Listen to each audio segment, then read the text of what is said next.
ခုပြောပြမယ့်အကြောင်းအရာလေးကတော့ Microsoft Word ထဲမှာရှိတဲ့ shortcut key တွေကိုကျွန်တော်တို့ဘယ်လိုအသုံးပြုကြမလဲဆိုတာကိုပြောပြပါမယ်။အဲ့ဒါကိုပေါ်ဖို့အတွက်အရင်ဆုံးကျွန်တော်တို့ Microsoft ကိုသွားပါမယ်။ Microsoft ဖွင့်လာပြီဆိုရင်ကျွန်တော်တို့ blank document လေးယူလိုက်ပါမယ်။ blank document ကိုယူပြီးတဲ့အခါမှာကျွန်တော်တို့ view ကိုသွားပါမယ်။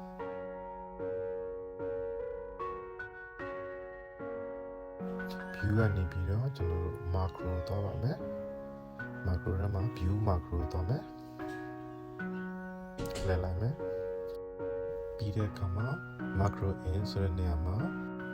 word command ဆိုရှိမယ်။အဲ့ဒါကိုယူလိုက်မယ်။ပြီးတဲ့အခါကျတော့အပေါ်က macro name ဆိုတော့ list တွေရှိမယ်။အဲ့ list တွေအခု scroll down လုပ်ချမယ်။အဲ့ scroll down လုပ်ချတဲ့အချိန်မှာကျွန်တော် list command ဆိုတာကိုတွေ့အောင်ရှာမယ်။အဲ့ဒါလေး select လုပ်မယ်။ select လုပ်ပြီးတော့တဲ့အခါကျရင်ကျွန်တော်တို့ဒီညဘက်မှာရှိ run ဆိုတဲ့ button လေးကိုနှိပ်လိုက်မယ်။ list command ဆိုတဲ့ dialog box လေးကြာလာမယ်။အဲဒီမှာ current keyboard setting နဲ့ all words command ဆိုနှစ်မျိုးရှိတယ်။ current keyboard setting ဆိုတာက Microsoft မှာအခုသုံးနေတဲ့ command တွေနဲ့ကို keyboard နဲ့တိုက်ရိုက်သက်ဆိုင်ပါတယ်။ all words command ကတော့ Microsoft Word ထဲကသတ်မှတ်ထားတဲ့ဟာတွေနဲ့အကုန်ဆိုင်တယ်။ OK နဲ့လိုက်တော့လည်း shortcut key အကုန်ကြာလာပါလိမ့်မယ်။အဲဒီချိန်မှာသူရှင်းပြထားပါလိမ့်မယ်။သူရဲ့သက်ဆိုင်တဲ့ shortcut key နဲ့သူရဲ့ပေးရမယ့် command တွေပါ။ဒါဆိုလက်တွေ့စမ်းကြည့်ကြရအောင်။ပေါ်ဆုံးမှာရှိတဲ့ all cap ကို select လုပ်လိုက်မယ်။သူရဲ့ shortcut က Control Shift A ဖြစ်တဲ့အတွက်ကြောင့်မလို့ကျွန်တော်တို့ select လုပ်ထားတာစမ်းကြည့်အောင်။အဲ့ချိန်မှာပြောင်းသွားပါပြီ။အားလုံး capital letter ကိုပြောင်းသွားပါလိမ့်မယ်။ဒီစာကိုမူလတိုင်းပြန်ပြောင်းကျွန်တော် undo လုပ်တဲ့အတွက်ကြောင့် undo shortcut key ကတော့ Control Z ဖြစ်တယ်။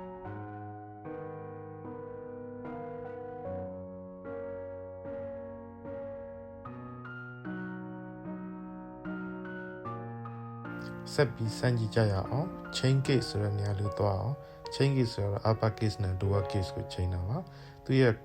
shortcut key ကတော့ shift နဲ့ F3 ဖြစ်တယ် shift နဲ့ F3 ကိုနှိပ်လိုက်တာနဲ့သူက upper case ကိုပြောင်းသွားပေးမယ်ကိုယ်စာလုံး upper case ဖြစ်နေရင်သူက lower case ကိုပြောင်းသွားပေးပါလိမ့်မယ်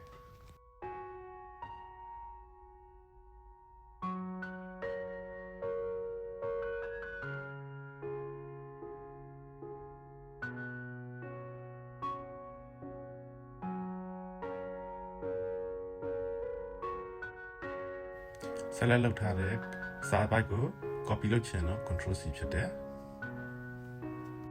ကိုရိုက်ထားတဲ့စာကိုဖြတ်ထုတ်ပြီးတော့နောက်တစ်နေရာမှာသွားပြီး paste လုပ်ချင်တယ်ဆိုရင်တော့ Control X ကိုနှိပ်ပါတယ်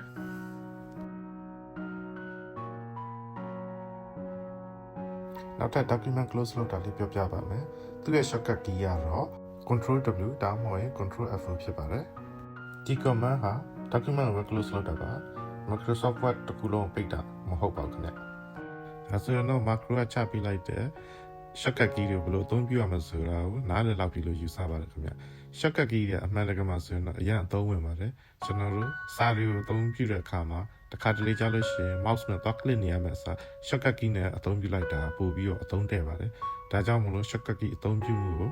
အများအားဖြင့်လူတော်တော်များများကအသုံးပြုလို့ရှိကြပါတယ်မရှင်းလို့ရှိရင် comment မှာရေးခဲ့ပေးပါခင်ဗျကျေးဇူးတင်ပါတယ်